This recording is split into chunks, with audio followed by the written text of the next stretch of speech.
Bonjour et bienvenue. My name is Gillian Barth. I'm President and CEO of CARE Canada. Je suis Gillian Barth, je suis présidente et PDG de CARE Canada. Donc, je suis très heureuse de vous souhaiter la bienvenue ici à cette table ronde. Donc, le volet humanitaire est l'un des piliers les plus solides de CARE Canada. La plénière de ce matin va traiter de la réaction et de la réponse aux urgences dans les endroits les plus difficiles d'accès ou difficiles.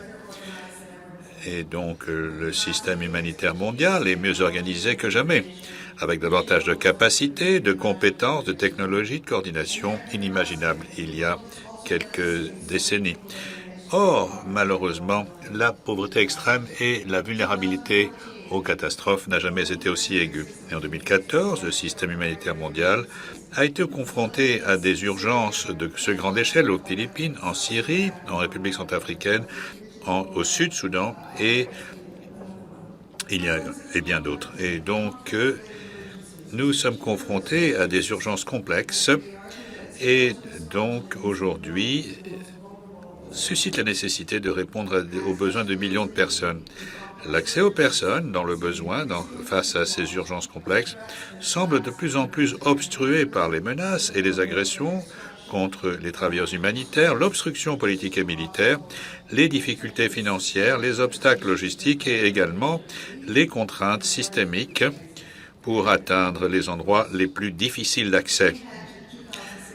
Et donc le sommet humanitaire mondial de 2016 s'annonce et la table ronde va analyser les progrès ainsi que les limites du système humanitaire dans ces endroits les plus difficiles à atteindre.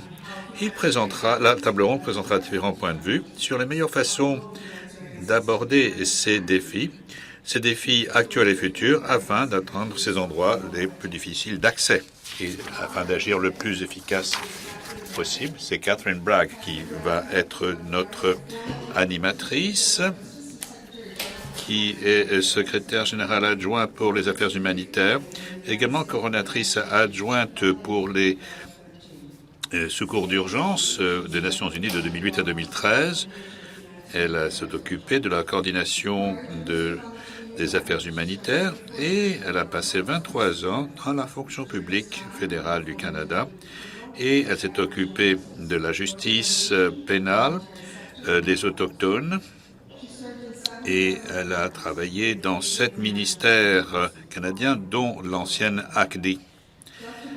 Et le Dr Bragg a été désigné en 2005 en tant que conseiller principal pour le Fonds de réponse des Nations Unies. Elle a également participé au Centre de maintien de la paix des Nations Unies et également le commissariat aux réfugiés. Elle a visité plus de 100 pays et elle a travaillé à la réaction à plus d'une centaine de crises humanitaires. Aujourd'hui, elle est professeure adjointe d'action humanitaire à l'école d'agriculture de l'Université de Dublin. Elle a été diplômée de l'Université de Toronto, un baccalauréat en sciences en psychologie, également un master en criminologie de Cambridge, ainsi qu'un doctorat en justice pénale. Elle est mariée, elle a 2 enfants et elle habite actuellement Toronto. Nous lui souhaitons la bienvenue.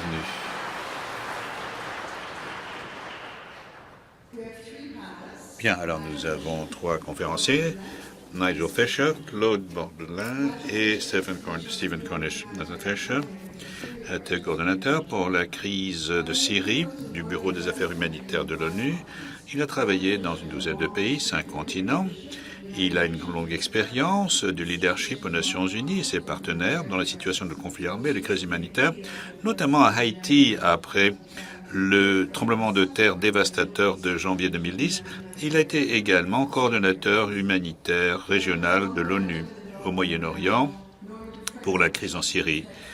Et donc, il s'occupe de la protection des civils et des enfants en particulier pendant les conflits armés.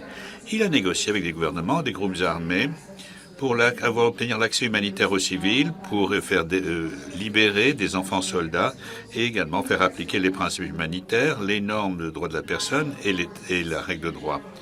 Il est ancien secrétaire général adjoint des Nations Unies, officier de l'Ordre du Canada. Il a reçu le Meritorious Service Cross lors de l'Ontario et il a également un doctorat en droit honoraire de l'Université McMaster, son alma mater. Claude Bordelin est conférencier adjoint au HPCR. Il est également enseignant à la Harvard Kennedy School of Government. Il enseigne la planification stratégique de la protection humanitaire. Il est également conseiller stratégique à temps partiel du CICR à Genève. Il s'intéresse plus particulièrement aux relations stratégiques, les communautés de pratique et le développement institutionnel. En 2010, il a cofondé l'Association internationale des professionnels de l'aide humanitaire et il a été le premier président de son conseil d'administration. Auparavant, il était conseiller spécial du secrétaire général des Nations Unies pour les affaires humanitaires, avec spécialisation pour négociation de l'accès humanitaire et le ciblage des sanctions. Il a été également expert du Conseil de sécurité de l'ONU pour l'impact des sanctions au Soudan, au Burundi et en Sierra Leone. Il a également travaillé auprès du CICR en tant que délégué en Iran, en Israël et dans les territoires occupés, l'Arabie Saoudite, le Koweït et le Yémen. Nous lui souhaitons la bienvenue à Claude, après Nigel.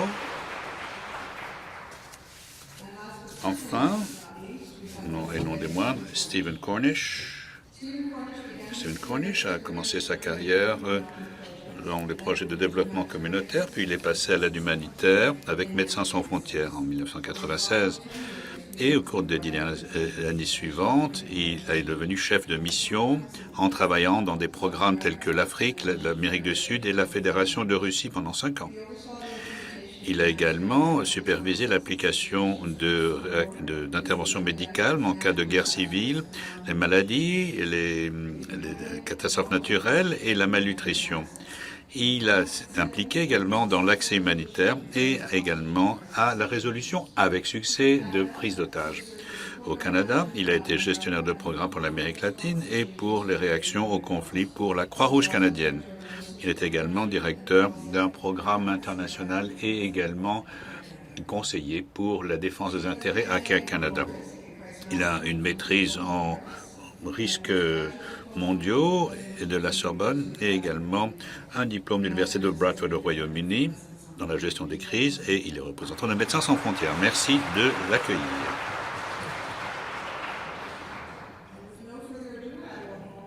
Ok, je donne la parole à Catherine.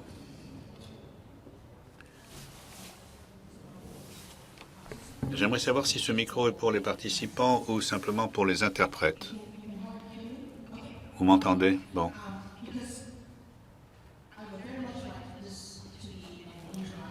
J'aimerais que notre table ronde soit interactive avec les panélistes et donc je remercie tout d'abord Gillian de son aimable présentation et d'avoir campé le sujet. Et comme je l'ai dit, j'aimerais que ce soit un panel interactif plutôt que d'avoir quelqu'un faire son exposé, chacun son tour avec période de questions ensuite. Donc voici les règles de ce débat.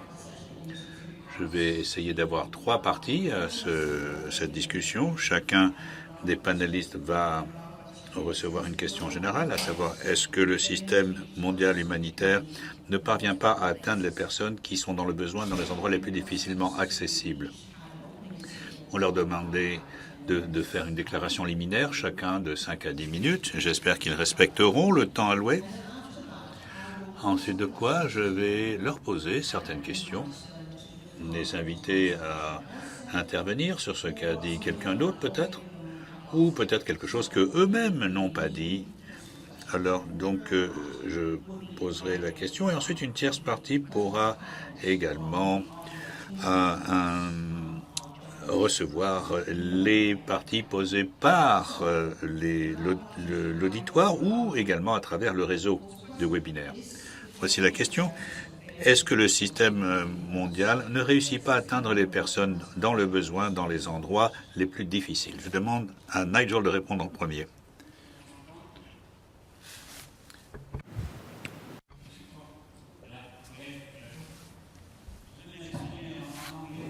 Pendant la discussion, je peux répondre en français aussi. Je suis ravi d'être ici. Okay, are we failing? I would say we're doing. Alors, est-ce que nous échouons? Je ne dirais pas que nous échouons complètement, mais nous n'arrivons pas à faire aussi bien que nous le devrions.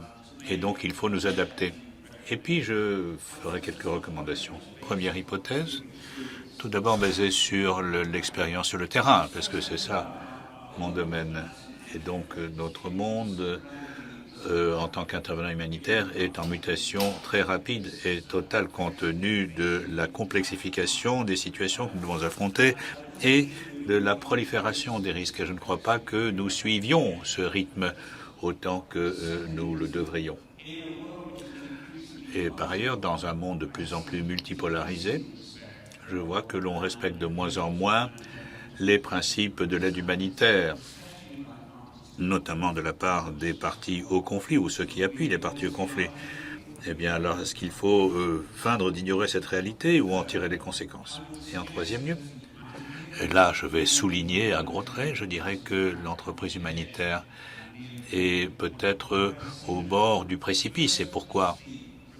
Parce que, compte tenu de l'accélération rapide des exigences auxquelles nous devons répondre, tout cela nous sollicite au-delà peut-être de nos limites.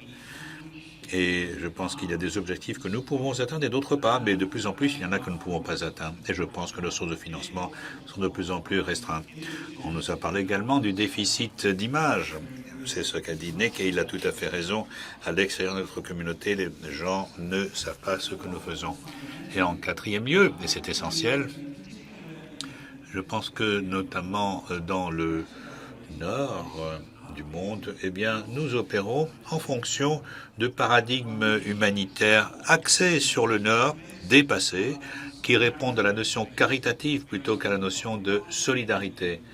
Donc, les gens ont besoin de choses dont ils ont besoin et nous leur donnons ce que nous avons. Voilà, donc il faut revenir à la notion de solidarité. Et donc, évidemment, il y a d'autres exemples aussi très positifs qui indiquent que nous allons dans la bonne direction, mais nous n'allons pas assez vite en tant que communauté. Donc, il va falloir que nous accédions à sortions des sentiers battus, nous sommes à l'aise, et que nous abordions des problèmes multidimensionnels et complexes. Et en fin de compte, il faut que nous conservions notre efficacité, notre pertinence. Que faire à ce propos-là? J'ai 5 options pour notre feuille de route, pour en débattre. Tout d'abord, face à un monde qui est en changement radical, en tant que communauté, nous devons essayer de forger l'avenir de façon beaucoup plus systématique en tenant compte de cette complexité croissante. Il y a certes le changement climatique, et puis l'urbanisation, les pandémies, mais j'aimerais souligner d'autres aspects. Je ne crois pas que nous ayons abordé encore le problème posé par le changement technologique, la connectivité, l'intelligence artificielle, les réalités virtuelles, les médias. Et donc nous n'en sommes qu'au début. Et j'ai parlé également de la multipolarisation croissante de notre monde avec la prolifération des acteurs. Et donc, il y a des mentalités qui correspondent à cela. Et donc, cela entraîne des inégalités et des injustices. Et je crois qu'il faudrait que le cadre réglementaire ne cesse de s'affaiblir, ainsi que les valeurs humanitaires qui le sous-tendent. Et je ne crois pas qu'au sein de notre collectivité, chaque organisme ou chaque agence puisse affronter cela à lui seul ou à elle seule. Donc, nous devons œuvrer en commun et nous devons essayer d'œuvrer ensemble au sein de notre communauté et peut-être essayer d'étendre notre rayonnement aux autres communautés de pratiques telles que la planification. Et donc, s'agissant de notre communauté au Canada, elle n'est pas la seule. Nous devons envisager des coalitions internationales avec l'ONU, bien sûr, et également les opérations sur le terrain. Premier secteur d'intérêt. Deuxièmement, qui a été mentionné par Nick, je crois qu'il faut que nous comprenions mieux les contextes locaux dans lesquels nous intervenons. De meilleurs systèmes, de meilleures procédures, meilleure coordination, tout cela est nécessaire, certes. mais leur utilité est limitée à moins que nous ne comprenions mieux les problèmes contextualisés. Prenons le cas d'Haïti ou la crise en Syrie, où nous avons des centaines ou plusieurs centaines d'organisations qui sont parachutées. Alors nous avons nous-mêmes notre expérience humanitaire, mais peu d'expérience de l'endroit où nous intervenons, ce qui restera notre sphère d'action. Et donc en tant que communauté qui intervient au cœur de crise, je pense qu'il faut améliorer notre connaissance du contexte et aussi poussé que possible. Et il faut que nous y réfléchissions à l'avance et donc nous devons nous adresser à nos confrères et à nos collègues en matière de développement pour demander quelles sont les principales menaces pour telle ou telle situation. Qu'est-ce qui pourrait se produire? Comment est-ce qu'on peut aider les gens à réagir? Comprendre la cohésion, mais aussi la dynamique sociale. Et on parle d'une préparation meilleure pour œuvrer avec les organisations locales. Certes, c'est à l'ordre du jour, mais s'agissant d'Haïti, si on commence avec le problème fondamental qui se pose au niveau communautaire, à savoir qu'il n'y a pas de confiance entre les gens, entre les organismes qui interviennent, comment avoir une réponse organisée s'il n'y a pas de cohésion sociale, s'il n'y a pas le minimum de confiance? Et quels sont les partenaires locaux potentiels, qu'ils soient publics, privés ou communautaires? Comment est-ce qu'ils fonctionnent et comment est-ce qu'on peut œuvrer avec eux et sans les gêner? Prenons le cas de Haïti. Nous-mêmes, nous avions apporté de l'eau minérale embouteillée avec nous, alors qu'il y avait des entreprises qui fournissaient l'eau cachetée. Et nous aurions pu acheter auprès de ces entreprises et les aider à se recapitaliser. Nous devons faire de notre mieux pour aider les partenaires locaux afin de ne pas les écarter, afin de ne pas les déplacer. Et également, comment aller au-delà de notre état d'esprit humanitaire pour interagir avec les gens de la sécurité, les gens du développement. Les problèmes liés à la mauvaise gouvernance, bien entendu, ont un impact. Mais il faut que nous agissions collectivement et nous n'avons ni les ressources ni le temps d'agir pour agir à titre individuel. Et si je mets ma casquette Nations Unies, je pense que c'est quelque chose qui nécessite que nous adressions au PNUD ou à d'autres coordonnateurs résidents des Nations Unies afin de pouvoir planifier à l'avance l'intervention dans les crises avec quels partenaires. Et quel est le troisième aspect concernant les partenariats et la question de la solidarité et le monde partenariat? Je pense que pour grand nombre d'entre nous, il faut métamorphoser la façon dont nous agissons si nous voulons appuyer les acteurs locaux et les capacités nationales. Ce que Nick appelle, il dit, localiser notre réponse. Et donc, il faut agir efficacement. Et nous parlons beaucoup de la façon dont nous interagissons, dont nous demandons aux gens quels sont leurs besoins, comment nous les impliquons dans l'évaluation de leur propre situation. Mais comme je l'ai dit auparavant, d'après mon expérience, trop souvent, nous demandons ce qu'ils veulent et puis nous leur donnons ce que nous avons de disponible, ce qui est très très différent de faire en tant qu'effort qui doit être solidaire. Et les personnes touchées ne demandent pas des choses. Ils disent, je voudrais un emploi, j'aimerais devenir autonome de manière à faire mes propres choix, j'aimerais que mes enfants puissent aller à l'école. Et par exemple, ils ne disent pas, j'ai besoin d'un logis ou j'ai besoin de nourriture pour mes enfants. Ce qu'ils veulent, c'est s'autonomiser et permettre la formation de leurs enfants.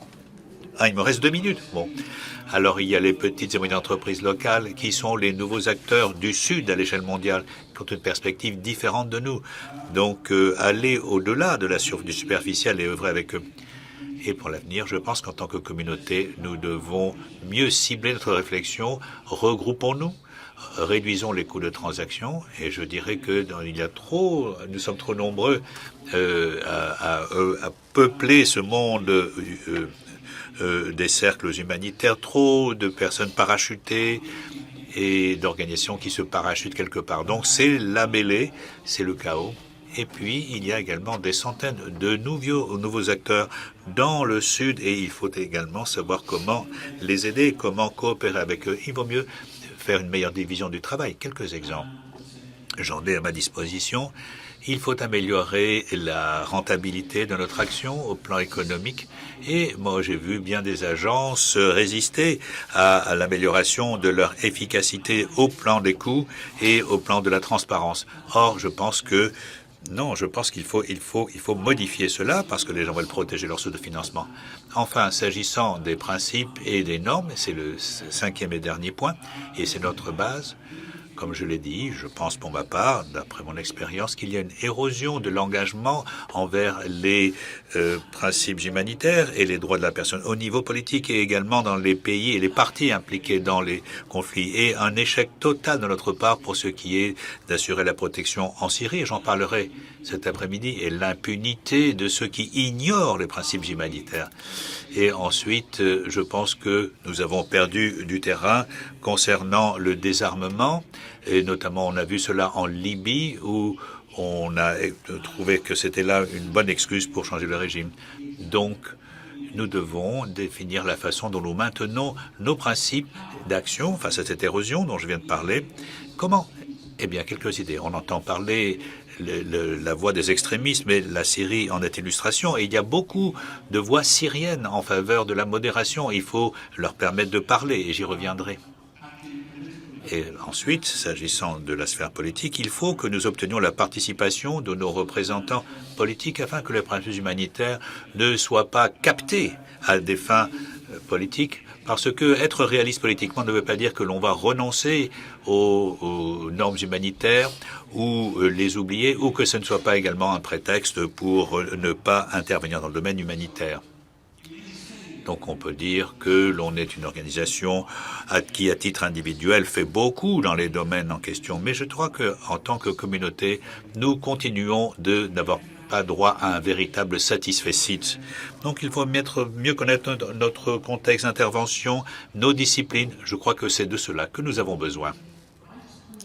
Bien, bravo. Vous avez respecté les 10 minutes allouées. Excellente illustration et exemple pour vos collègues. Bien, maintenant, Claude, s'il vous plaît. Merci beaucoup, Catherine, et je vais reprendre là où s'est arrêté Nigel à propos des principes et des méthodes. Et j'aimerais remercier les organisateurs de m'avoir invité. Je suis très heureux de participer à cette table ronde, notamment, non seulement en tant que Canadien, mais également parce que j'ai Khalil Sharif, qui est un vieil ami, François Audet, et nombre des autres organisateurs, et également les représentants de la Croix-Rouge au Canada. Les vues que je vais présenter sont évidemment pas celles du CICR.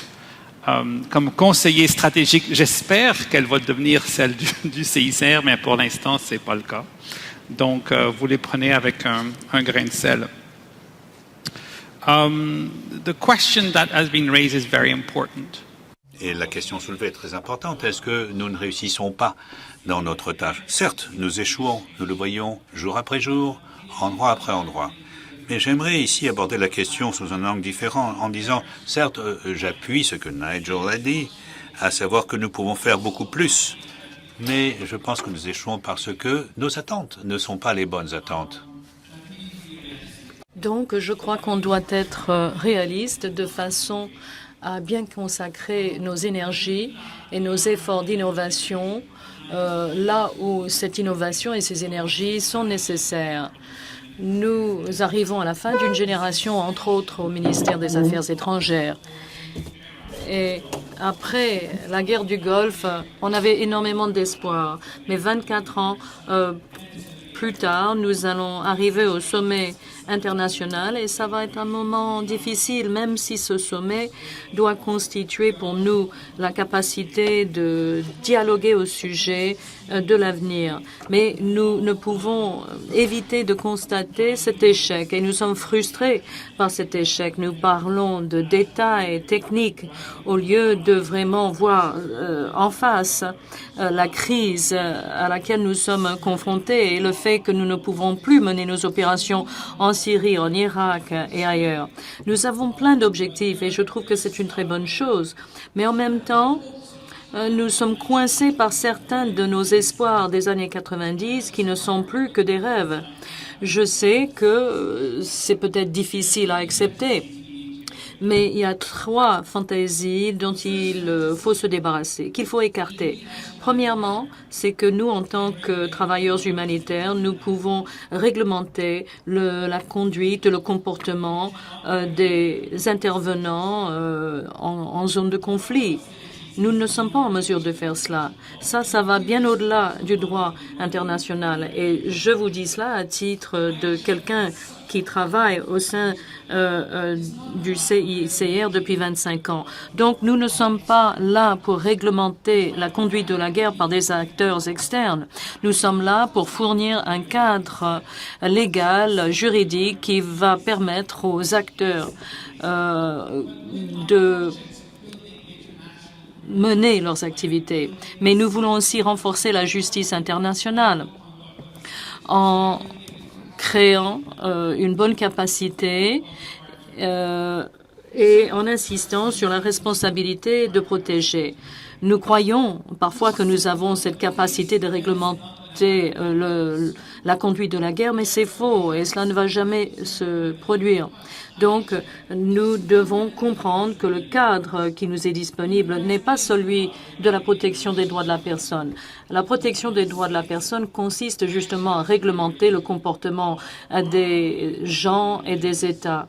Mais quand on parle de la conduite de la guerre, on parle des actions de groupes belligérants. Et donc, nous pouvons toujours espérer qu'il va y avoir un peu d'ordre si on insiste sur le respect de certains principes. La deuxième fantaisie à laquelle on est très attaché, c'est que même si qu'on peut réglementer le conflit armé, qu'en est-il de la possibilité d'y mettre fin, d'aller directement aux causes du conflit de façon à transformer les sociétés en nous attaquant directement aux causes du conflit pour ce qui est du rôle des femmes, la protection des femmes, la vie dans les collectivités, les droits constitutionnels et bien sûr le plan en 6 points qui était à la base de l'intervention internationale en Syrie, qui mélangeait le développement, les droits de la personne et l'accès à l'aide humanitaire. Et bien sûr, l'aide humanitaire est maintenant perçue comme quelque chose de politique en Syrie. Donc on ne peut pas s'attaquer aux causes d'un conflit sans participer directement au conflit. Et bien sûr, c'est l'évidence même, mais il nous faut vraiment réfléchir à cette question. Comment peut-on croire, en tant que travailleurs humanitaires, qu'on peut rester neutre si on veut s'attaquer aux causes du conflit? Et une troisième fantaisie qu'on doit écarter, et je sais que ce sera extrêmement difficile, c'est qu'on a la capacité d'avoir accès aux victimes sans avoir le consentement des parties. Bien sûr, c'est impossible. Et même si nous essayons d'insister sur notre droit d'accès, sur le droit des victimes de recevoir notre aide, et ce depuis des mois et des mois et des mois, notamment dans le contexte d'opérations internationales, chaque camion qui entre en Syrie a besoin d'avoir le consentement du gouvernement pour passer. Et le coût est très élevé, justement, si on n'a pas ce consentement. Est-ce un consentement direct? Est-ce que c'est différé? Est-ce que c'est savoir si tel camion doit passer ou l'autre camion doit passer? Dans chaque situation de conflit, nous devons avoir ce consentement pour mener nos activités. Et si nous y envoyons des intervenants en leur faisant croire qu'ils peuvent avoir accès aux groupes vulnérables sans le consentement des parties et s'attaquer directement aux causes du conflit et éventuellement réglementer la conduite des parties hostiles, eh bien, c'est un rêve qu'on vend. Bien sûr, il nous faut une communauté internationale qui souhaite régir les conflits et mettre fin aux hostilités. Mais ça, c'est une mission politique. Bien sûr, nous voulons que la communauté du développement s'attaque aux causes des inégalités pour les corriger. Mais ça, c'est au cœur du développement international et de la protection des droits humains.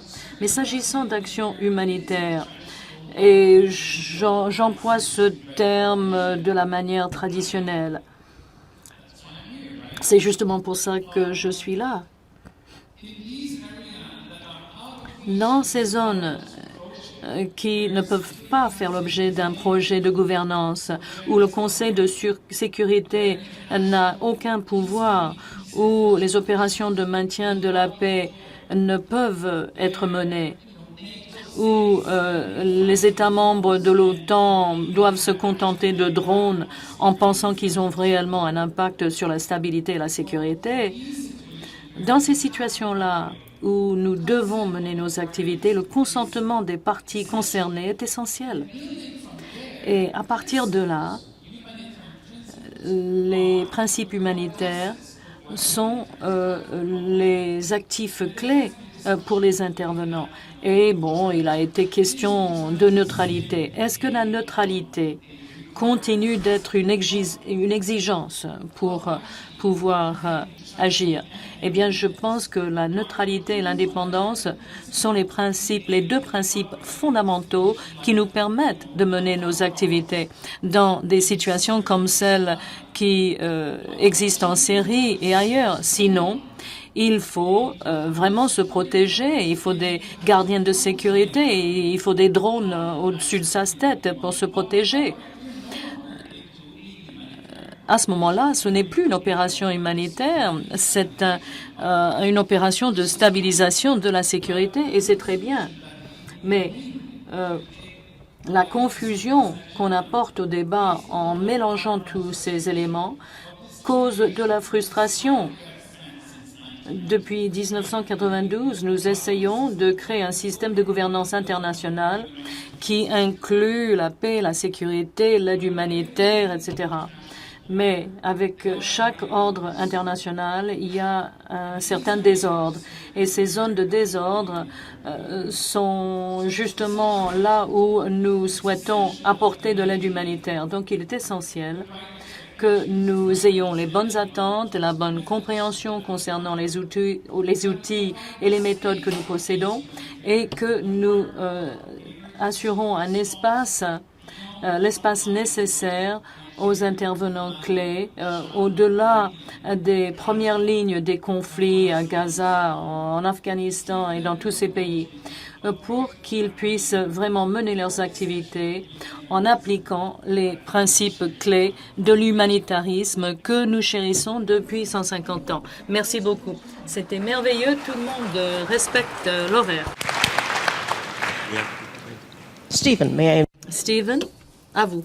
You can, except after close. Oui, mais après l'exposé de Claude, je crois que tout a déjà été dit. Mais je vais essayer de parler de la situation à un niveau plus micro, plus local, mais je vais nécessairement aborder un certain nombre des mêmes points, parce qu'il me semble essentiel que nous les examinions plus en profondeur. Surtout par rapport à un mandat multiple, parce que chaque fois, on se heurte à des défis et on se dit « Ah, si on était mieux coordonnés, on pourrait rassembler toutes nos capacités, toutes nos compétences de façon à agir de manière plus efficace. » À ce moment-là, on pense que ce serait beaucoup mieux, mais je pense que maintenant, on doit examiner de très près les approches intégrées et apprendre de nos expériences et des défis auxquels on s'est heurté à maintes reprises. Je pense que maintenant, il y a lieu de vraiment distinguer entre ce qu'on peut faire et ce qu'on ne peut pas faire. Et ça peut vraiment consister à se réveiller un peu, mais je pense qu'on doit aussi examiner notre propre rendement, parce que pour moi, il est clair qu'en tant que système humanitaire international, il y a eu un grand échec. Nous n'avons pas donné l'aide aux populations qu'il leur fallait. Et dans le cas de la plupart des urgences humanitaires, qu'on parle de Syrie, de la République centrafricaine ou ailleurs, il y a eu des échecs. Et quand on se penche là-dessus, on se dit, bon, c'est vrai qu'on a échoué, mais vous savez, il se produit toutes sortes de choses en même temps. Et donc, c'est comme un tsunami double ou triple en même temps. Donc, ce n'est pas de notre faute. On fait ce qu'on peut. On fait de notre mieux. On envoie les gens les plus compétents sur le terrain. Et bien sûr, on ne peut pas répondre à tous les besoins parce qu'il y a 15 millions de personnes qui sont déplacées ou qui sont réfugiées. Jamais autant depuis la Seconde Guerre mondiale. Et bon, même les changements climatiques, c'est un problème auquel on ne sait pas s'attaquer. Donc, il y a l'impression que les besoins se multiplient partout et cela nous ramène toujours à cette approche d'intégration et au désir de vouloir tout faire ensemble en même temps. Et en tant qu'organisme, Médecins sans frontières, on avait l'impression que c'était pas uniquement cette année qu'il y avait eu cette confluence d'urgence. Il y a quelque chose qu'on n'a pas défini. Donc, on a fait de la recherche sur nos propres interventions et celles de nos partenaires dans le sud du Soudan et ailleurs, il y a quelques années. Et ce que nous avons constaté, c'est un certain nombre de lacunes assez graves. Et ces lacunes ne sont pas nouvelles, ce n'est pas uniquement aujourd'hui qu'on les constate. Et il y a toutes sortes de raisons pour lesquelles ces lacunes existent. On peut parler de barrières institutionnelles, du manque de financement pour ceux qui en ont le plus besoin. On peut parler des risques accrus auxquels nous sommes confrontés et l'obligation de soigner ceux qui ont besoin de soins. Et le fait est que notre approche ne nous permet plus d'être présents là où on devrait l'être. Et donc, on ne peut pas comprendre tous les besoins et trouver de nouvelles façons d'y répondre. Et je pense que nous dépendons un peu trop aussi de nos partenaires locaux parce que nous voulons croire que nous sommes en train de reconstruire ces sociétés. Mais quand les partenaires locaux font face à un problème de nettoyage ethnique dans le sud du Soudan, ce ne sont pas ces gens-là qui peuvent venir aux prises avec les problèmes qui touchent leur collectivité.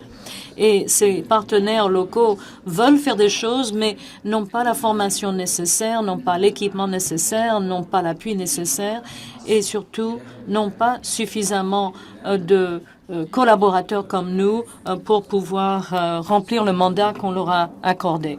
Donc, il faut réexaminer notre modèle et nous avons examiné ce qu'on fait, nous, à MSF.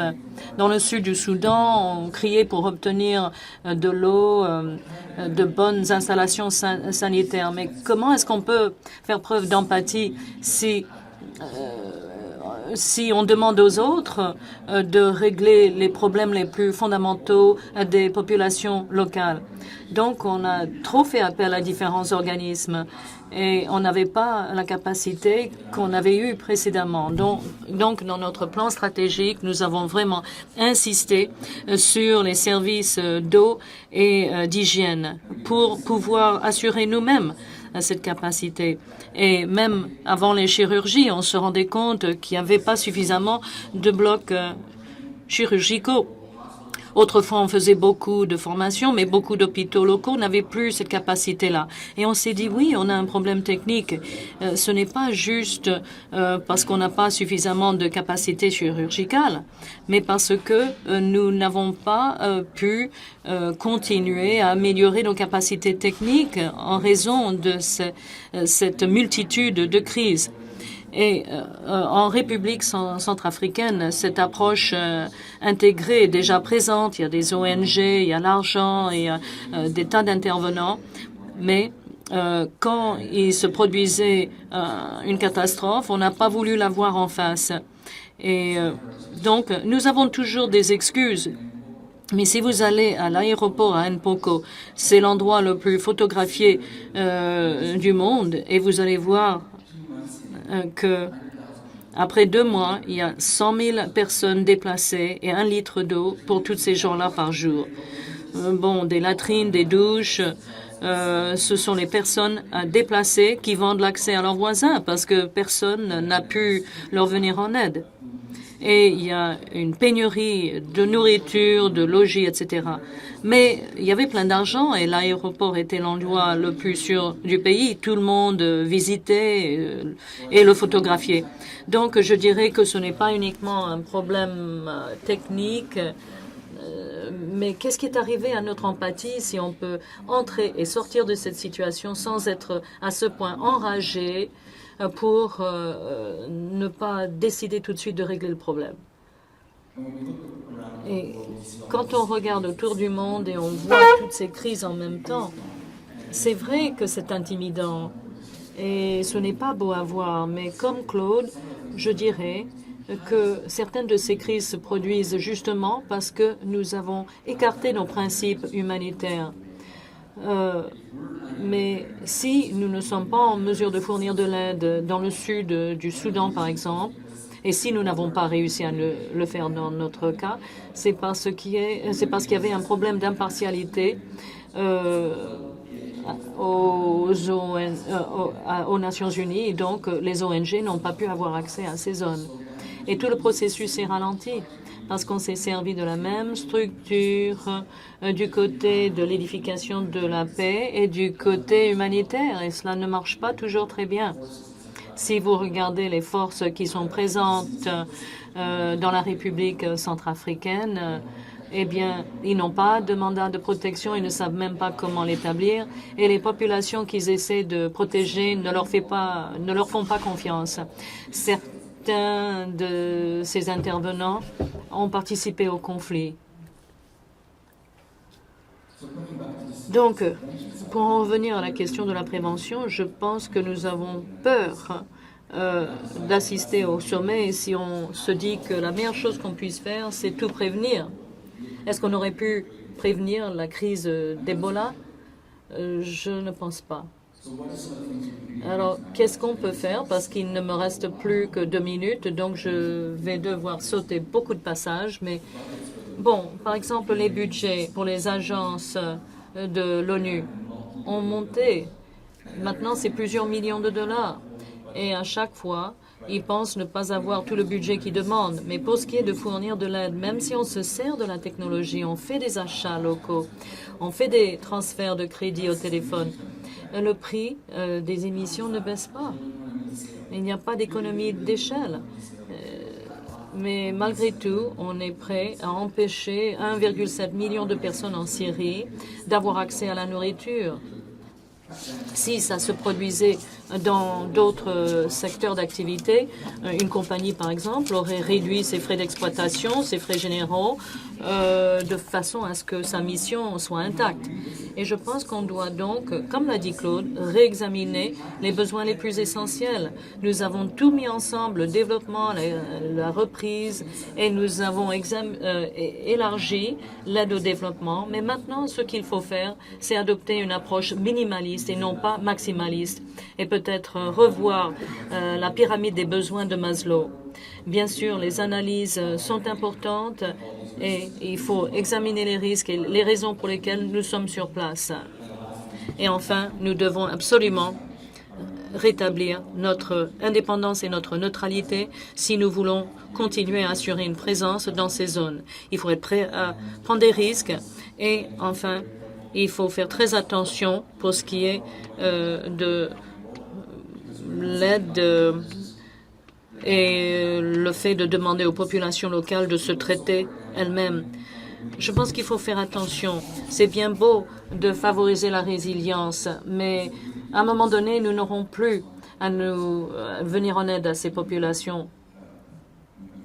Et bon, j'insiste un petit peu trop peut-être, mais je le fais à dessein. Merci. Remercions nos 3 panélistes. Well, you gentlemen certainly have. Vous m'avez beaucoup facilité le travail en ce qui concerne les questions que je dois vous poser.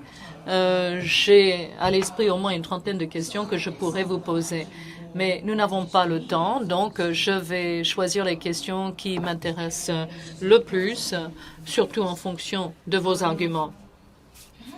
Was Stephen first, if I can pose a... Je voudrais poser une question à Stephen. Plus tôt cette année, Fabrice Wiseman a rédigé un blog sur les opérations en Syrie et il a avancé un argument très puissant concernant la multiplication de l'aide en passant par des groupes de médecins syriens, de cours de justice, etc. Et il a reconnu que la contribution de la diaspora syrienne a été extrêmement importante par rapport au service de MSF. Donc, il a préconisé le recours à ces réseaux de la diaspora, même si cela donne lieu à une certaine politisation. Et si je vous pose la question, j'aurais pu la poser à Nigel aussi, étant donné ce qu'il a dit. Et je pense que tout le monde a insisté sur l'importance des principes humanitaires, mais je pense que nous faisons face actuellement à un nouveau modèle de l'humanitarisme si nous voulons inclure plus d'acteurs locaux et localiser davantage l'action humanitaire. Ça, c'est l'un des enjeux émergents dont Nick nous a parlé tout à l'heure. Et si on veut inclure plus d'acteurs locaux, et on sait que pour atteindre les gens les plus difficiles à atteindre, il est évident que les groupes locaux ont plus d'accès que les organismes internationaux, notamment dans des zones comme la Syrie. Mais les principes humanitaires ne vont peut-être pas vouloir dire grand-chose pour ces groupes locaux. Donc inclure plus d'acteurs locaux, surtout dans des zones difficiles à atteindre.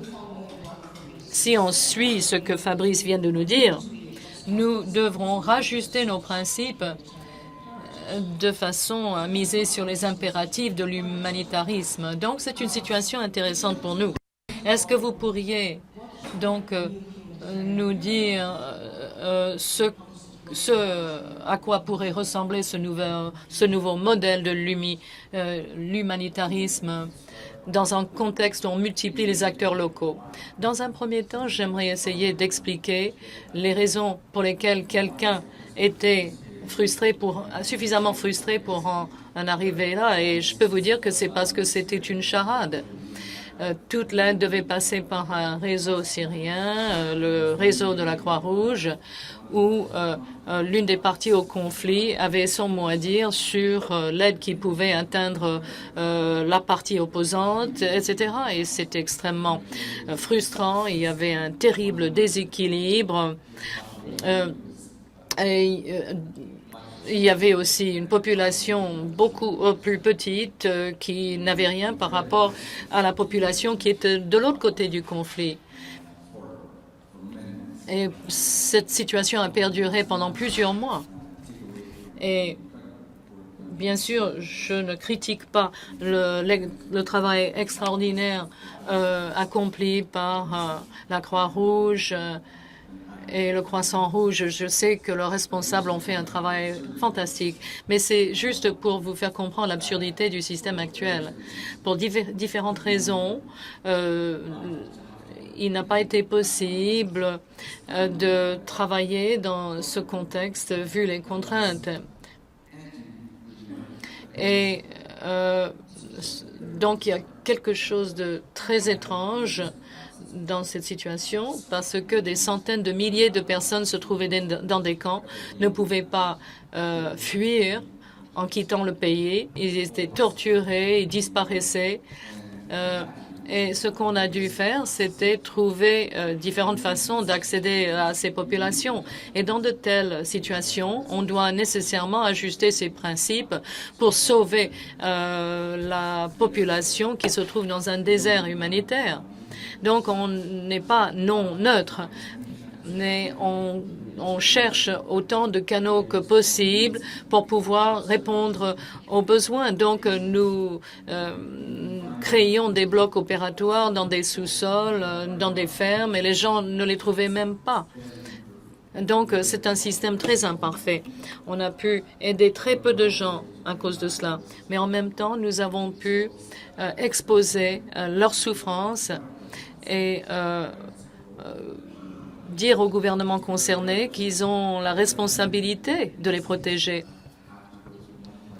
Et ce que ça voulait dire quand on n'avait pas accès directement aux populations touchées.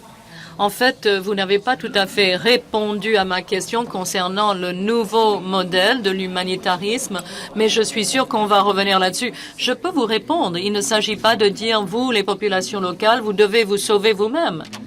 Dans bien des cas, il s'agissait de mettre ces réseaux plus à risque encore si on faisait cela. Donc, au lieu d'aller partout, de participer à chaque fois, on allait une fois sur 3, on formait le personnel et ensuite on les ramenait chez eux. Donc, il ne s'agit pas simplement de leur dire « faites ce que vous avez à faire, c'est tout ».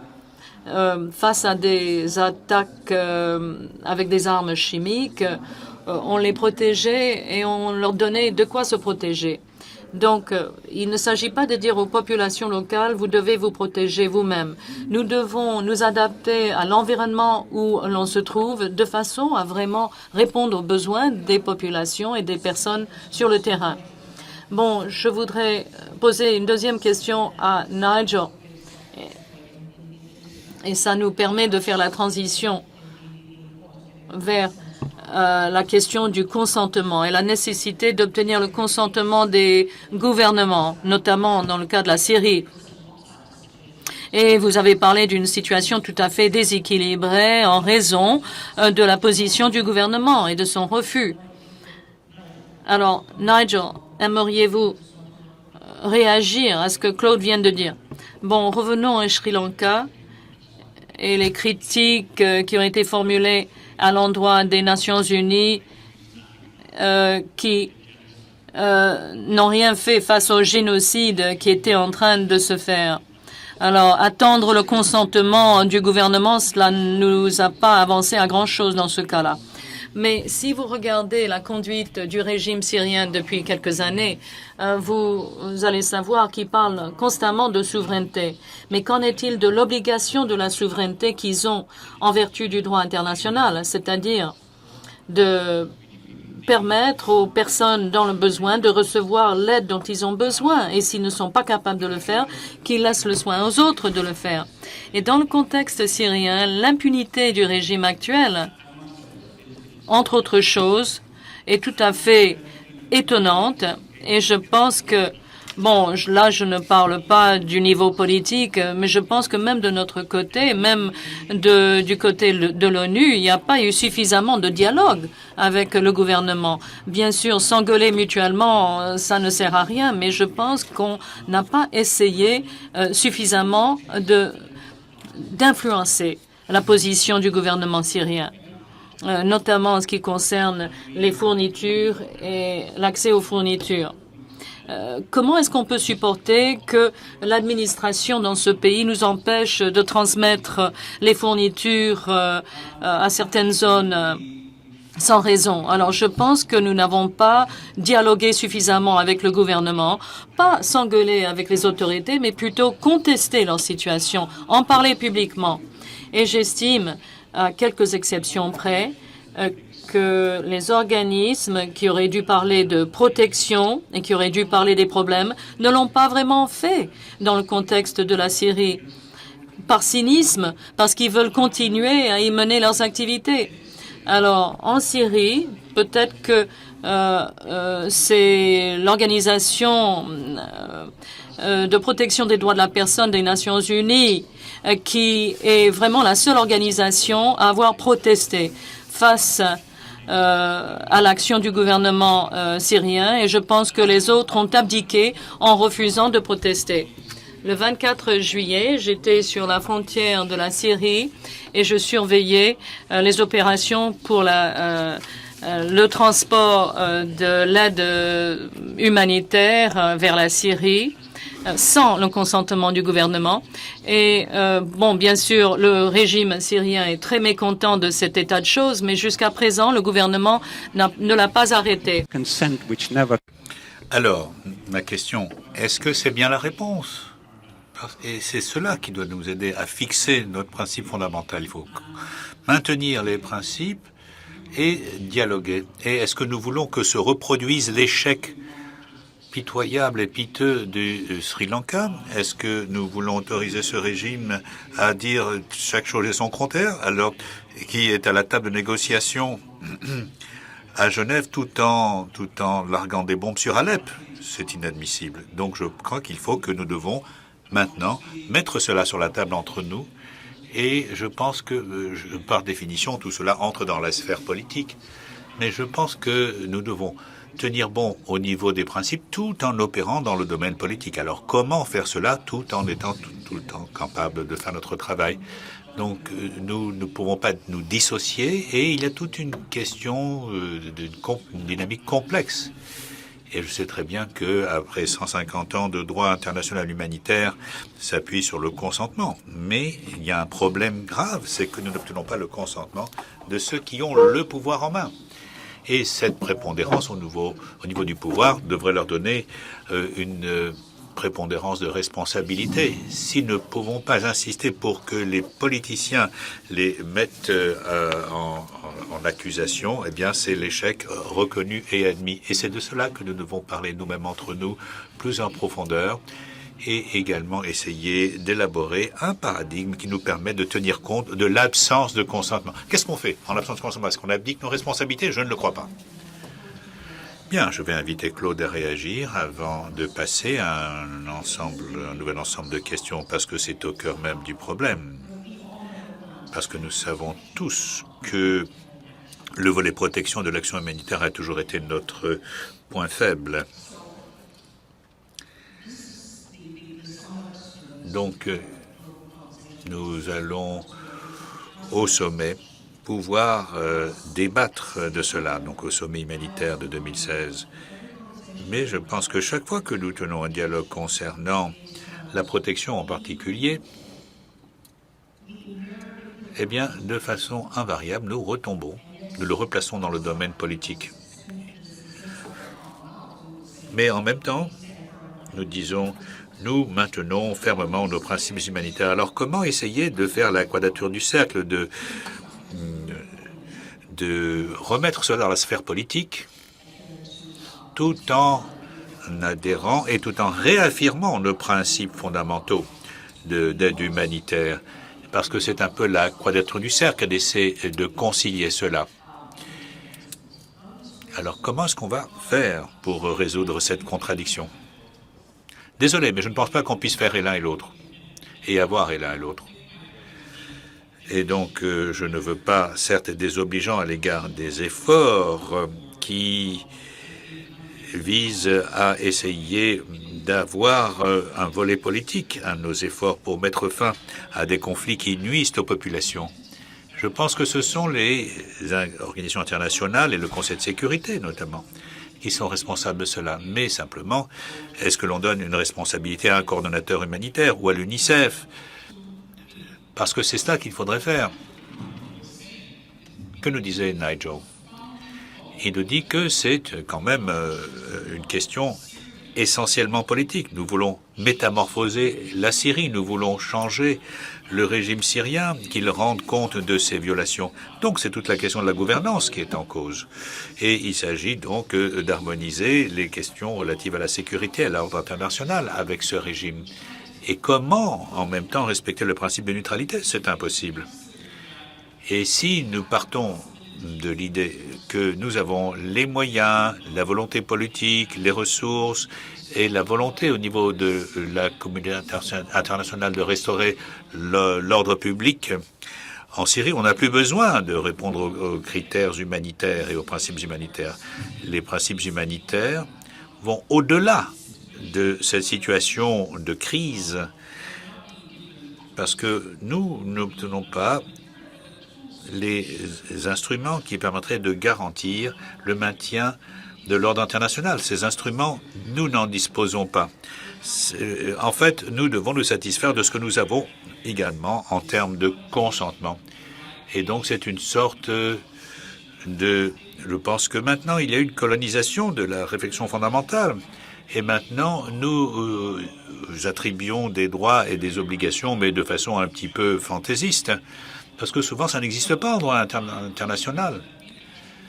Et donc, nous attribuons nous-mêmes la mission de porter un jugement et ensuite de changer les choses sur le terrain.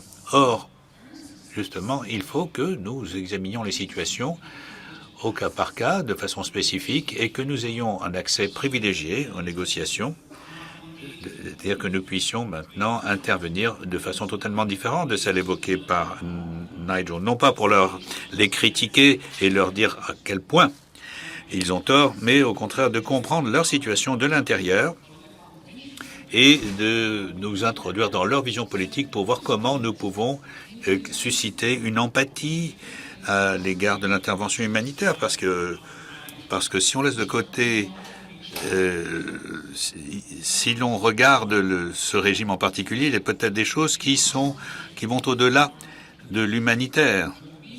Et donc, je pense que parce que nous avons la responsabilité de protéger, et donc nous pouvons peut-être venir renforcer l'absence d'un système qui réponde à l'obligation de protéger. Bien, alors je vous demande de répondre en une demi-minute parce que j'ai d'autres questions. Bien, je voudrais aller un peu plus loin et dire que cette approche gouvernementale composée de ces trois volets, c'est justement celle qui correspond à la responsabilité de protéger. Surtout si l'on veut disposer du pouvoir, si l'on veut agir de façon proportionnée. Et donc, il faut que l'on puisse protéger les gens. On ne peut pas protéger les gens contre le mitraillage ou contre les bombardements. Et donc, ce qui est en cause, ce n'est pas l'intervention extérieure. Et donc, je pense qu'il faut que cette responsabilité retombe à la collectivité, à la communauté des nations. C'est à eux, c'est à cette collectivité de tenir les gouvernements individuellement responsables. Et donc, nous pouvons dire que dans le cadre de cet effort, on ne peut pas considérer que l'humanitaire agit de l'intérieur, parce qu'une fois mêlé à cela, le volet humanitaire sera impliqué, et en cas d'échec, eh bien, s'il se produit quelque chose, eh bien, le volet humanitaire disparaîtra, et en tout cas, il ne sera pas non plus en mesure de répondre à la prochaine crise, parce qu'il aura été privé de son aura d'indépendance et de proportionnalité. Donc, il faut que chacun reste à sa place. Bien, en tant que coordonnateur humanitaire, je dois respecter les principes. Il faut aussi que cela, il ne faut pas s'attendre à ce que tous les assistants humanitaires puissent faire cela. Moi, je pense au principe du dialogue. Et donc, il faut effectivement essayer de réunir toutes les parties au conflit. Et donc, en Turquie, les gens comprennent qu'une trentaine de groupes armés en matière d'approvisionnement de secours humanitaire. Donc, pour revenir au contexte syrien et pour revenir aussi au Sri Lanka, il y a une telle manipulation de la population par les régimes qui a permis d'instaurer des clivages entre les différentes agences. Parce que si nous disons qu'en l'absence de consentement, nous ne pouvons pas agir, nous abdiquons de notre responsabilité envers les personnes que nous sommes censés aider. Je sais qu'il y a des zones floues, mais je crois qu'il faut continuer d'insister. Que faire lorsqu'il n'y a pas consentement et sans mettre les gens en danger? Mais je n'accepte pas que s'il n'y a pas consentement du régime, nous ne pouvons rien faire. Ça, je le rejette. Mais je n'ai pas non plus la réponse théorique parfaite. Mais je crois qu'il faut que nous en débattions plus en profondeur. Parfait. J'en viens aux questions et commentaires des participants à la conférence.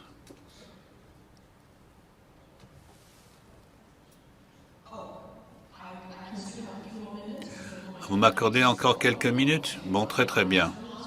Alors une dernière question. Je m'adresse à Steven. Vous avez dit de façon très claire que vous n'avez pas l'idée de l'autonomie et de l'auto-solution, on va dire. Et donc, alors je pense que l'on ne peut pas maintenant transformer l'humanitaire en autonomisation. Et je pense que le thème de cette séance, c'était justement est-ce qu'il faut investir davantage dans la prévention ou dans l'action directe. Alors moi, je voudrais qu'on change ce titre parce que il n'y a pas de véritable dichotomie. C'est comme si on demandait au système médical de mettre l'accent sur la guérison ou si le système médical devrait mettre l'accent sur la prévention. Parce qu'on sait très bien qu'il faut les deux, et la guérison et la prévention, le traitement et la prévention. L'un n'exclut pas l'autre. Donc c'est une fausse contradiction. Et si je peux rester dans cette analogie avec les soins médicaux, j'aimerais poser la question. Parce qu'il y a eu une évolution qu'on a observée dans le système médical les 5 dernières années au Canada, fait que nous sommes passés d'un accent mis sur un système axé sur le personnel médical à un système axé sur les patients. Et nous-mêmes, en tant qu'humanitaires, nous parlons beaucoup de responsabilité envers les personnes affectées. Mais je crois que nous ne savons pas trop de quoi nous parlons quand nous parlons de responsabilité envers les personnes affectées et que nous ne nous en tirons pas si bien que ça.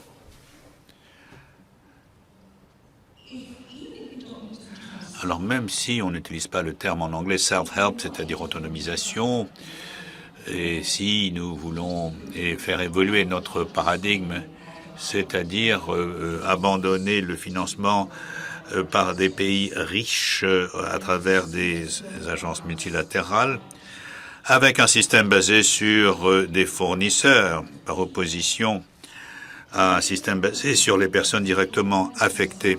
Alors, si vous n'aimez pas le terme autonomisation ou self-help, comment est-ce que l'on va faire en sorte que le système ne soit pas basé sur les fournisseurs et qu'il soit axé davantage sur les personnes affectées? Alors, ce n'est pas la peine d'entrer dans le détail de la responsabilité ou l'imputabilité des gens, parce que sinon, nous risquons de nous y empêtrer. Mais qu'est-ce que vous avez à répondre?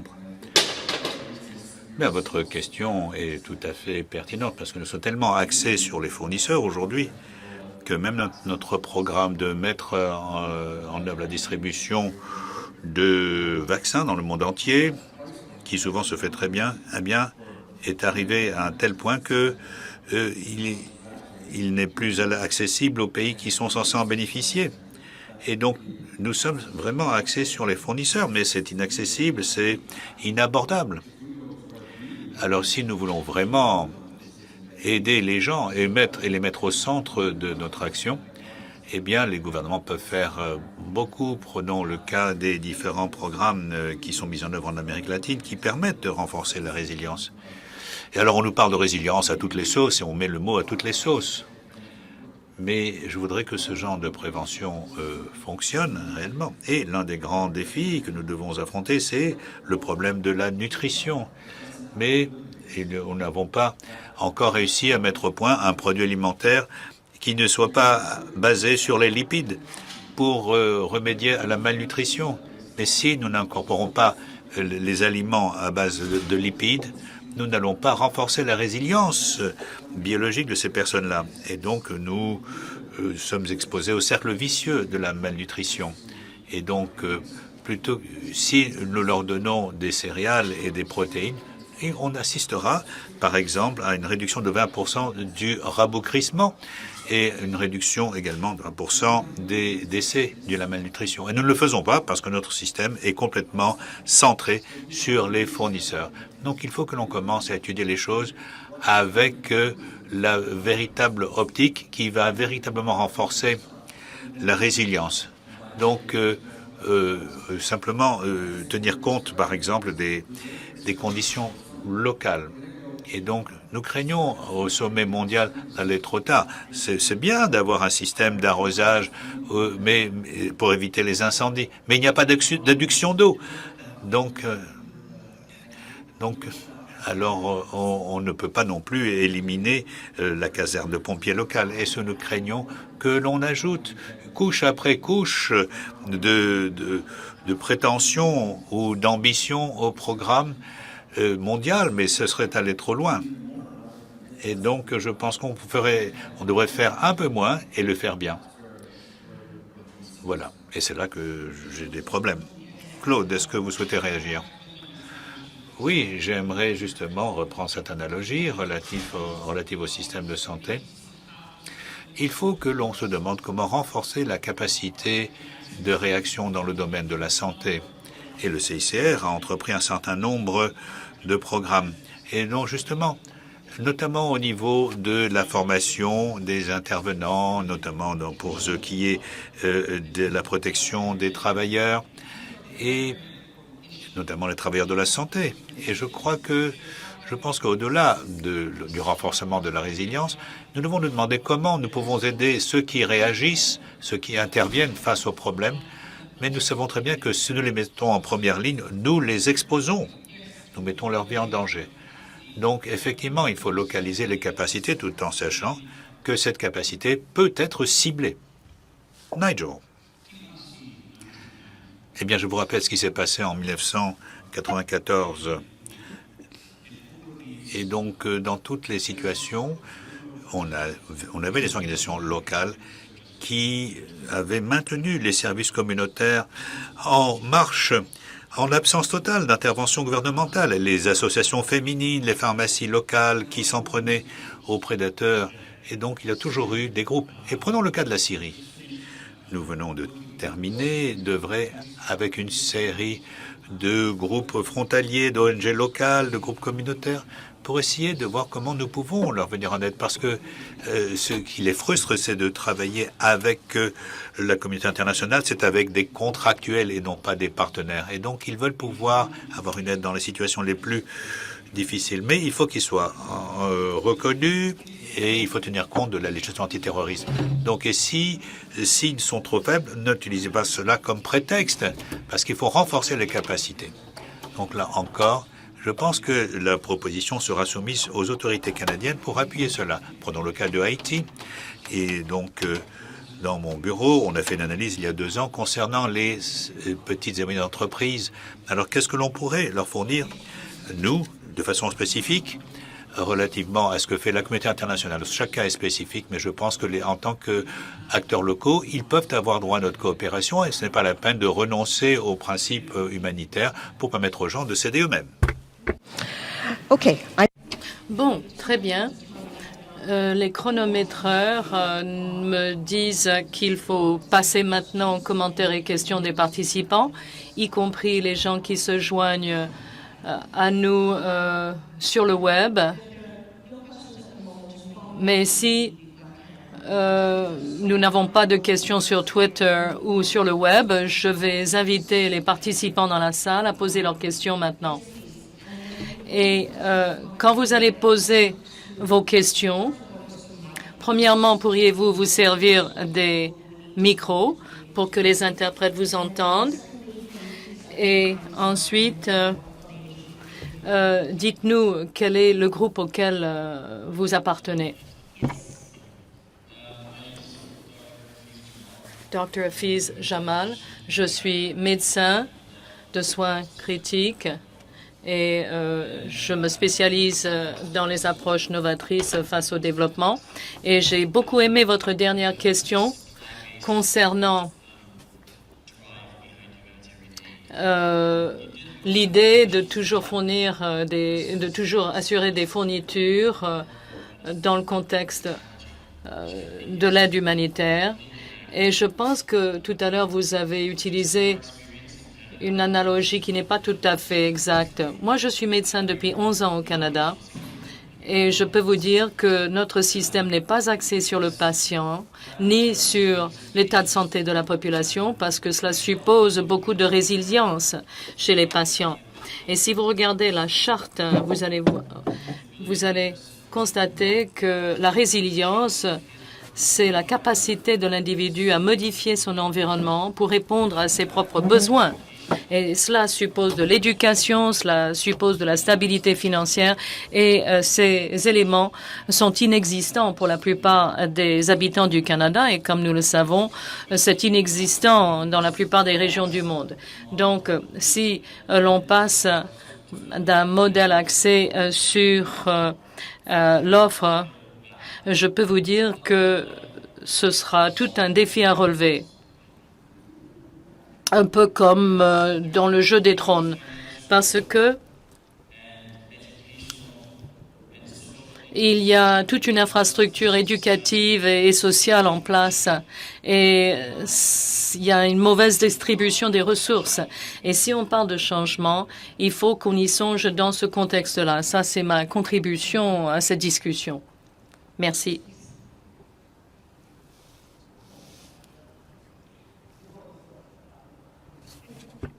We're not hearing you. Oh, can you hear me now? Yes, thank you. Good morning. Thank you all so much for your... Bonjour, merci pour vos exposés.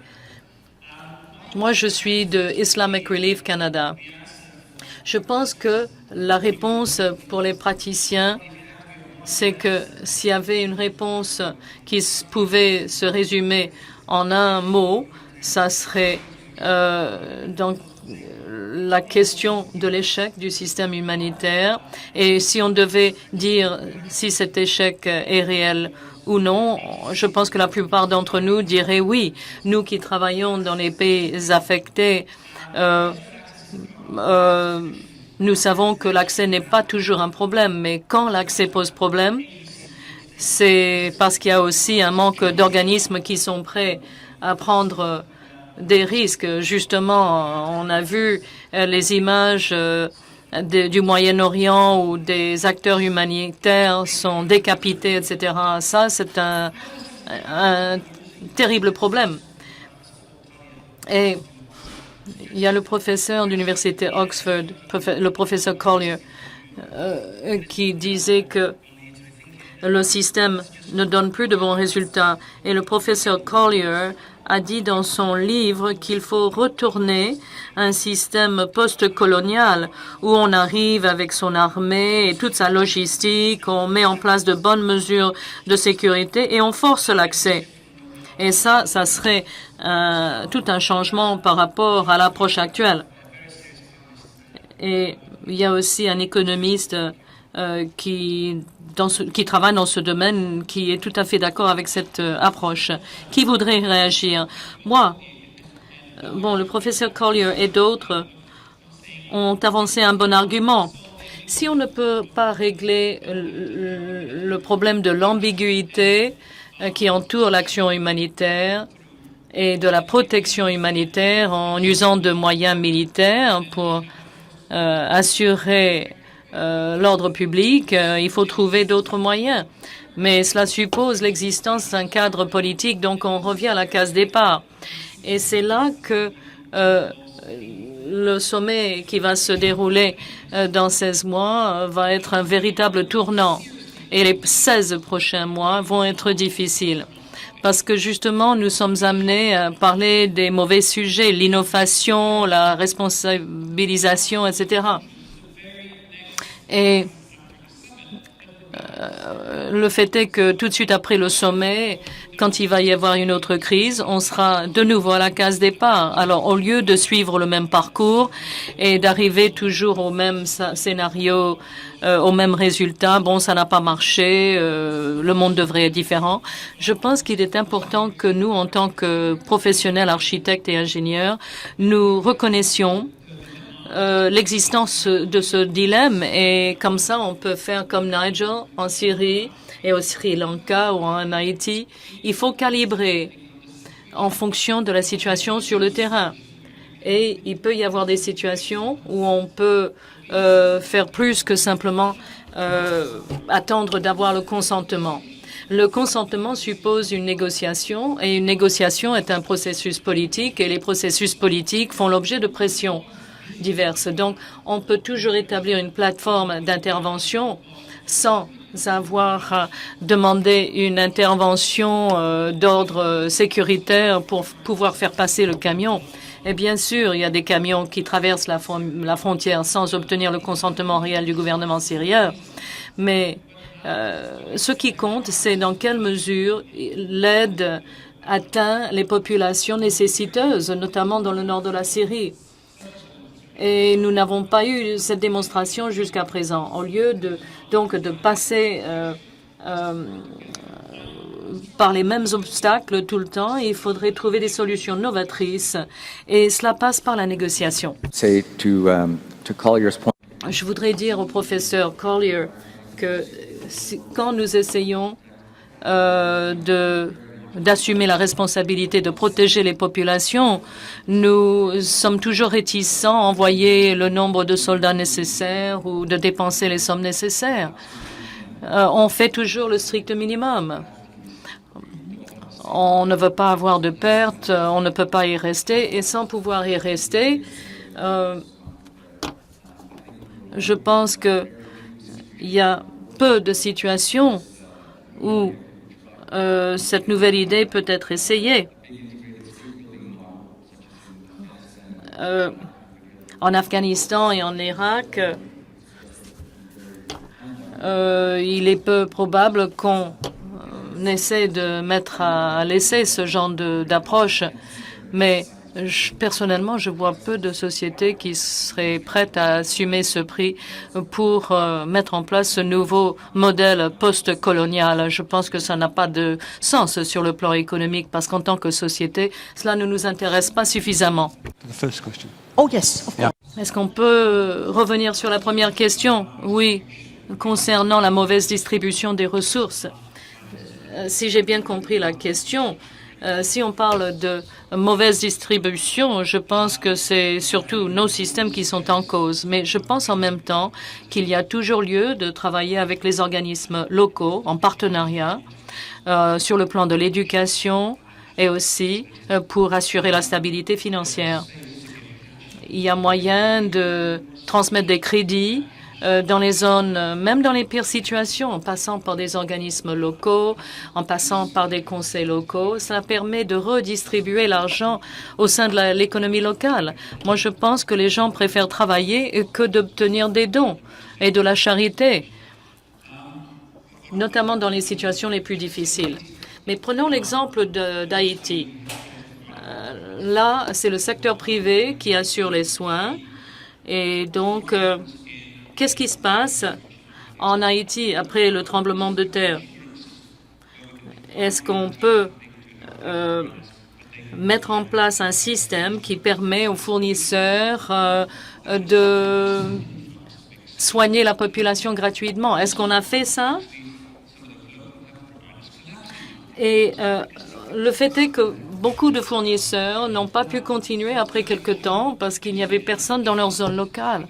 Donc, ça fait intervenir la question des assurances et la protection des besoins des personnes qui ont le plus besoin de soins, etc.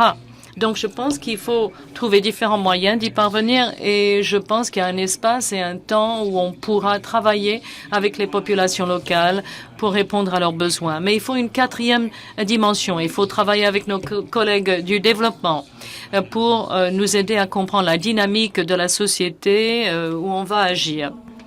J'accepte un dernier commentaire et ensuite nous allons demander aux participants de faire quelques derniers commentaires. Oui, merci. Hi there, Mark Berry. Mark Berry, des Pays-Bas.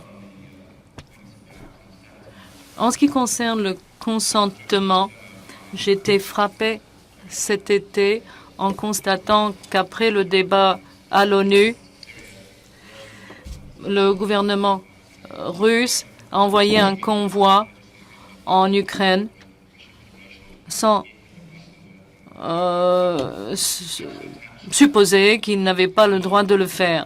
Alors, si nous encourageons l'obtention du consentement, le risque, c'est que d'autres vont faire de même de façon que nous jugeons non appropriée.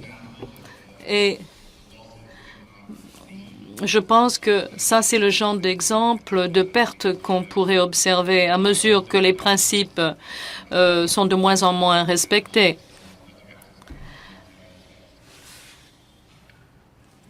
React to that? Yeah. Yeah, please. Quelqu'un souhaite-t-il réagir? La multipolarité est bien présente, mais c'est l'érosion de consensus à propos de l'intervention multiple qui est en cause. Alors, qui sommes-nous pour encourager le consensus ou pas? Encore une fois, nous-mêmes, si nous nous confrontons à la véritable situation. Le nous, ce n'est pas le secteur humanitaire, c'est le Conseil de sécurité. Mais il y avait ce chapiteau d'approbation par le Conseil de sécurité. Et la Syrie est membre de l'ONU et, bien sûr, tient beaucoup à son image au sein de l'ONU. Donc il faut comprendre que nous ne sommes pas nous-mêmes les responsables du secteur humanitaire qui devons prendre ce genre de responsabilité. Il y a un chapiteau et il y a une autorité qui doit y penser. Alors, je ne sais pas si c'est une autorité compétente ou pas, mais ça n'est pas à nous de venir annexer cette responsabilité en matière de consentement. Et je ne sais pas comment ça va évoluer. Attendons de voir venir.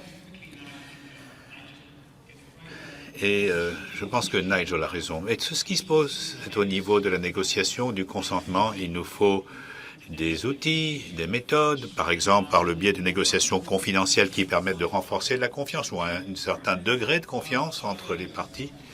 Ou alors, il faut faire des choses beaucoup plus publiques, exercer des pressions. Il faut que cela soit considéré comme complémentaire. Et je pense et j'espère que si nous pouvons obtenir et employer la bonne terminologie plutôt que de faire toutes sortes de déclarations en disant nous avons des principes qui pourraient être appliqués à toutes sortes de domaines, il faut bien voir la réalité. Les situations sont extrêmement complexes, ardues, et donc il ne faut pas se lier les mains en tant que secteur humanitaire en portant des jugements sur le volet politique de l'action humanitaire. Bien, je pense que le temps qui nous a été alloué est maintenant pratiquement expiré, donc j'aimerais demander à nos conférenciers de bien vouloir conclure le dernier mot, en quelque sorte. Quelle est la réflexion qui pourrait être ensuite transmise au processus de préparation du sommet mondial? Et donc maintenant, je vais donner la parole dans l'ordre inverse de tout à l'heure. Alors donc, je vais vous laisser maintenant commencer, Stephen, pour proposer le dernier mot. Je dirais trois choses. Tout d'abord, je ne voudrais pas que les gens se trompent sur la hiérarchie. Ce ne sont pas aux acteurs locaux de répondre en situation de crise. Donc, nous devons essayer de renforcer leur capacité dans toutes sortes de contextes. Et ça, c'est quelque chose qui vaut la peine d'être entrepris. Et la difficulté tient dans le fait de décharger sur eux des risques que nous ne sommes pas capables de prendre ou de les exposer sans les avoir renforcés et formés. Donc telle n'est pas la réponse, notamment en matière d'épuration ethnique ou de pandémie d'Ebola, parce que je crains que nous n'allions trop tard, et c'est la raison pour laquelle j'ai souligné cela. En deuxième lieu, il s'agit de Nigel et d'autres personnes comme lui qui se préoccupent du long terme et la question de savoir comment nous allons réinventer cet espace. Eh bien, je pense qu'il est important de réinventer et selon des critères différents parce que, et donc, pour ma part, j'ai certainement des difficultés pour ce qui est de la partie intégrée. Mais en tant que praticien, nous devons également veiller à nous mettre toujours en question et ne pas s'attendre à ce que le sommet nous apporte toutes les réponses. Et nous devons déterminer comment nous pouvons œuvrer, en dépit des situations dans lesquelles nous nous trouvons, comment nous allons effectivement définir notre réponse et comment nous allons essayer de nous doter de notre propre capacité de recherche, de manière à ce que, en situation d'évolution de la société, comment est-ce que nous allons effectuer le passage d'une étape à l'autre. Et je pense que cela nous donne la clé pour résoudre les situations humanitaires. Mais ces clés ne sont pas les mêmes que lorsque l'on demande que celles du développement. Alors ce qui m'inquiète beaucoup, c'est ce qui s'est passé en Afghanistan. Parce qu'à un moment donné, les choses allaient très bien à Kaboul et dans les environs, et donc notre organisation s'est mise à appuyer la nouvelle mission et nous avons encouragé l'expansion de la présence de l'OTAN dans tout l'Afghanistan, ce qui permettrait de satisfaire aux besoins en matière d'éducation, de santé, etc. Et pendant un petit moment, ça a marché parce que les équipes d'intervention provinciale et autres ont obtenu de bons résultats. Mais nous avons renoncé à nos principes humanitaires et donc nous sommes intégrés à la mission internationale et au projet du nouveau gouvernement en formation. Et cela, à ce jour, a eu des conséquences négatives pour nous, parce que lorsque la communauté internationale s'est retirée ou se retire, eh bien, un grand nombre de provinces nous sont maintenant interdites, alors qu'auparavant nous y travaillions. Donc je pense qu'il faut éviter les approches maximalistes et il faut que dans ce genre de situation, nous soyons beaucoup plus minimalistes. Ce qui, bien sûr, serait très très différent dans d'autres pays, mais nous ne pouvons pas faire les choses à notre façon sans tirer les enseignements de ce qui s'est passé, notamment en Afghanistan. J'espère que nous saurons être beaucoup plus modestes lorsque nous arriverons au sommet humanitaire mondial. Et donc, je pense qu'il ne faut pas surcharger notre programme. Alors, si nous allons vers l'idée de ce que l'on appelle l'auto-assurance, ça pourrait marcher, oui, mais s'agissant de Haïti, je pense que la terre sur laquelle on a construit la maison appartient encore à quelques dizaines de familles qui refusent l'expropriation. Donc les personnes qui habitent dans une maison n'ont pas le titre de propriété du terrain qu'ils occupent. Donc il faut savoir quelles sont les caractéristiques locales du contexte, et il y a toutes sortes de programmes qui nous permettraient d'intervenir avec moins de dégâts. Et il faut le faire en tenant compte du régime humanitaire, parce que si nous ne maintenons pas nos principes, personne ne le fera. Et cela éliminera notre accès et nous ne pourrons plus agir. Bien, alors Claude, je serai bref, parce qu'il m'a soufflé tous les points que je voulais évoquer. Mais je pense que nous avons atteint les limites du paradigme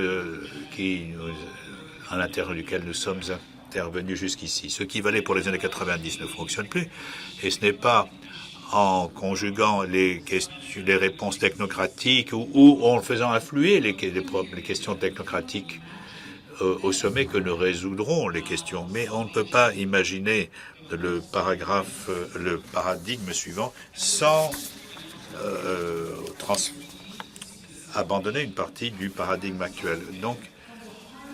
Donc nous avons eu à tirer des leçons extrêmement dures au cours des 30 dernières années. Donc nous devons savoir ce qui a marché et ce qui n'a pas marché. Et donc à nous d'élaborer des stratégies de manière à renforcer la protection et l'accès aux populations affectées. Et à mon humble avis, cela sera négocié avec les parties au conflit, y compris nous-mêmes d'ailleurs, parce que le Canada ne fait pas partie du conflit avec l'EUL.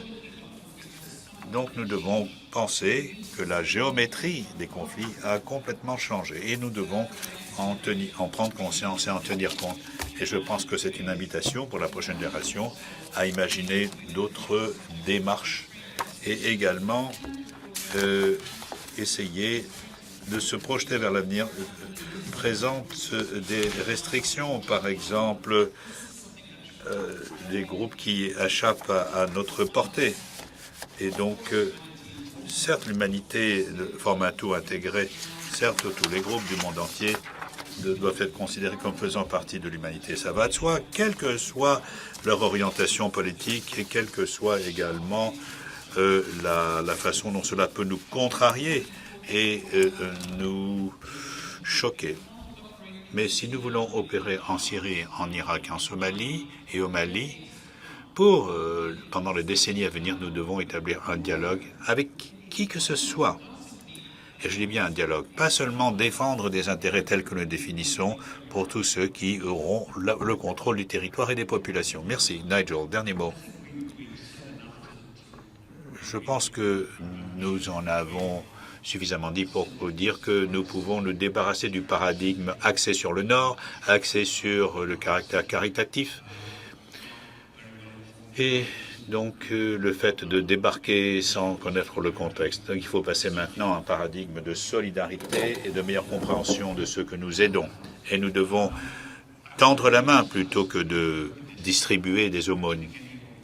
Et je ne pense pas qu'un organisme doit essayer de le faire seul. Nous devons le faire en tant que communauté, notamment lorsque nous essayons d'affronter des problèmes d'une telle complexité. Et lorsque nous essayons d'intervenir, nous devons bien comprendre le contexte local et nous devons nous ouvrir à ceux qui travaillent dans des domaines voisins et parallèles, sécurité, développement, etc. Et enfin, nous n'avons pas vraiment parlé des aspects liés au coût, au budget. Et là encore, il va falloir le mettre au premier plan. Et enfin, pour revenir au principe, il faut que nous débattions beaucoup plus. Et je suis d'accord avec une bonne partie des éléments évoqués par Claude. Nous devons... Mais que faire lorsque l'une des parties au conflit refuse de coopérer? Ça aussi, il faut que nous l'étudions, que nous l'explorions. Bien, alors nous en terminons avec notre panel. Et maintenant, je voudrais qu'on les applaudissions tous de façon nourrie. Je les remercie. Thank you.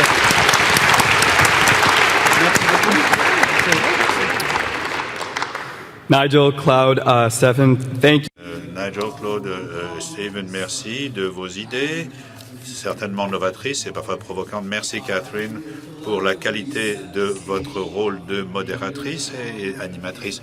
Je pense que le décor est campé pour la suite des délibérations et nous avons également beaucoup d'appétit pour d'autres types d'activités. Donc nous nous retrouverons sous forme de table ronde à 13h15. Il va y avoir également à 12h30 une session consacrée au de déjeuner. Donc nous retrouvons à 13h15 dans les salles d'atelier. Merci.